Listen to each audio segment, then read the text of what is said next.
誰かに何かを言われるのが怖くて、本当は挑戦したいのにあと一歩が踏み出せない。そんな風に心がぎゅーっと縮こまってしまう経験、あなたにもありませんか？こんにちは、ミクロミカです。繊細さんでも夢は叶うミクロミカのゆるふわマインドセットでは、繊細なあなたが自分らしく一歩踏み出すためのヒントをゆるっとお届けしています。今日のテーマは、批判や否定が怖い時の心の守り方です。大丈夫、あなたの価値は誰かの一言で揺らぐものじゃない。今日はそのための具体的な方法を一緒に見ていきましょう。そもそも批判が怖いのは自然なことなんです。まず最初に知っておいてほしいことがあります。批判や否定的な言葉に敏感に反応してしまうのは、あなたが弱いからじゃ決してないんです。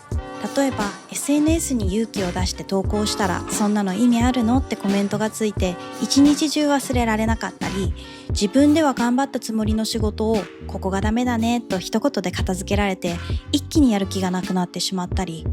こういう時やっぱり私ってダメだなって心がしぼんでしまいますよね。でもこれ実は私たちの脳の仕組みからするとごく自然な反応なんです。脳は自分の身を守るために危険な情報に強く反応するようにできています。だから10個の褒め言葉よりたった一つのネガティブな言葉の方が何倍も心に突き刺さる。つまり批判に敏感なのは生き延びるための本能。あなたのせいでは全くないんです。まずはそっか、怖がってもいいんだって自分を許してあげることから始めましょう。じゃあ実際に心がざわざわした時、どうやって自分を守ってあげればいいのか、私が実践している3つの方法をシェアしますね。まず1つ目は、大事な人の声を心の真ん中に置く。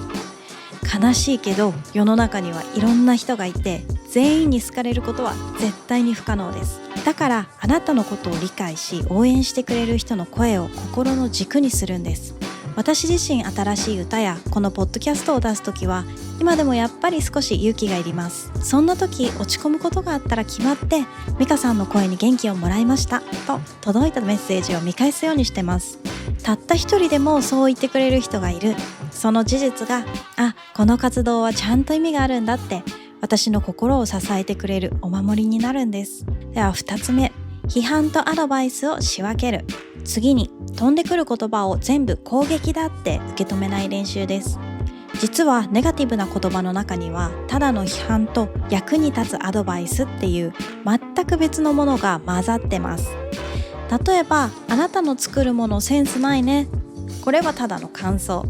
主観的な批判です。心の中ではいさよならってスルーして大丈夫。でも色は素敵だけど文字をもう少し明るくするともっと見やすくなるかもね。これは改善につながる具体的なアドバイスですよね。この2つを冷静に仕分けるだけで心のダメージはぐっと減ります。これはアドバイスだから参考にしよう、これはただの批判だから受け取らないって自分で選んでいいんです。3つ目、無理な時はそっと距離を置く。 SNS の心ないコメント、職場の何気ない一言、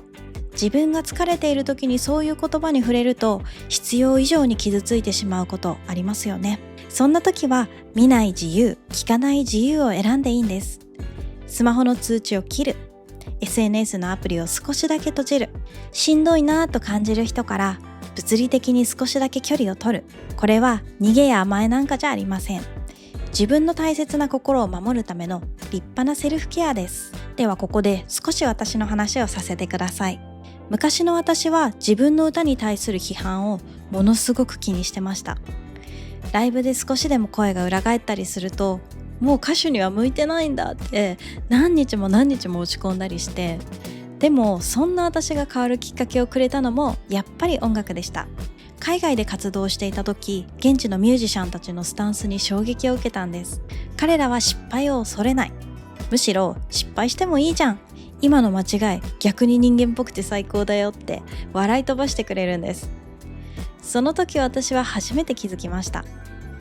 完璧じゃなくても受け入れてもらえるんだって。その瞬間、長年私を縛り付けていた完璧でいなきゃという呪いがスーッと溶けていくのを感じました。それ以来私は、批判はあくまでその人個人の一意見、私の価値を定義するものじゃないと心から思えるようになったんです。最後に今日からできる簡単なワークを一つシェアさせてください。紙やスマホのメモ帳に私の大事な声リストを作ってみてください。これまで誰かに言われて嬉しかった言葉、いつも応援してくれる人の名前、自分で自分に言ってあげたい優しい言葉、これを書き出しておくだけで心が弱った時の強力なお守りになります。私もいただいたメッセージをスクショしたりメモに残したりして、ちょっと自信がなくなった時に見返すと本当に救われるんです。もし余裕があれば批判が怖い時の私へのお守りフレーズも考えてみてください。例えば、私は私のペースで育っている途中、完璧じゃなくてもちゃんと前に進んでるみたいに自分の言葉で作るとより心に響きますよ。批判や否定は雨みたいなもの。自分の意思とは関係なく誰にでも降りかかってきます。でもその雨のせいであなたの夢を諦める必要は全くありません。あなたの価値は誰かの言葉一つで決まるものじゃないから。選んでいい、守っていい、大事な声を心の中で抱きしめながらあなたのペースで少しずつ進んでいきましょう。それではまた次回のエピソードでお会いしましょう。繊細さんでも夢は叶う。ミクロミカでした。バイバイ。